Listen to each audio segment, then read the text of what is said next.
వరంగల్ జిల్లాలో పర్యాటకంగా అభివృద్ధికి కేంద్రం ప్రభుత్వం కట్టుబడి ఉందని కేంద్ర మంత్రి కిషన్ రెడ్డి వెల్లడించారు. వరంగల్ పోర్ట్ 1000 స్తంభాలు, రామప్ప, భద్రకాళి ఆలయాలను డెవలప్ చేస్తామన్నారు. మేడారం జాతర నిర్వహణ కోసం కేంద్ర ప్రభుత్వం నిధులను మంజూరు చేస్తుందన్నారు. ములుగులో సమ్మక్క సారలమ్మ పేరు మీద గిరిజన యూనివర్సిటీ రావడం ఎంతో సంతోషంగా ఉందన్నారు కేంద్ర మంత్రి కిషన్ రెడ్డి.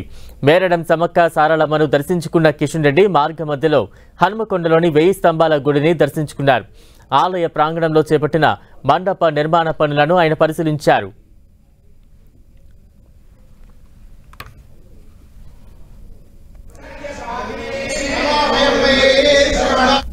లైటింగ్ సిస్టాన్ని కూడా మరి పర్యాటకులకు డెడికేట్ చేయాలని చెప్పి నిర్ణయం చేయడం జరిగింది.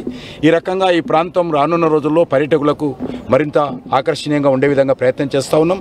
దాంతోపాటు ట్రైబల్ సర్క్యూట్ పేరు మీద ములుగు పరిసర ప్రాంతాల్లో చాలా పెద్ద ఎత్తున మరి ఆ ప్రాంతంలో ఉన్నటువంటి గెస్ట్ హౌజులు కానీ, పర్యాటకులకు వచ్చేటువంటి అనేక రకాల అవకాశాలు కానీ, లేకపోతే అక్కడ ఉన్నటువంటి చెరువులలో మరి బోట్లు కానీ అనేక రకాలుగా భారత ప్రభుత్వం నిర్మాణం చేయడం జరిగింది. గిరిజన విశ్వవిద్యాలయము ములుగులో రావడం కూడా మనకు చాలా గర్వకారణం.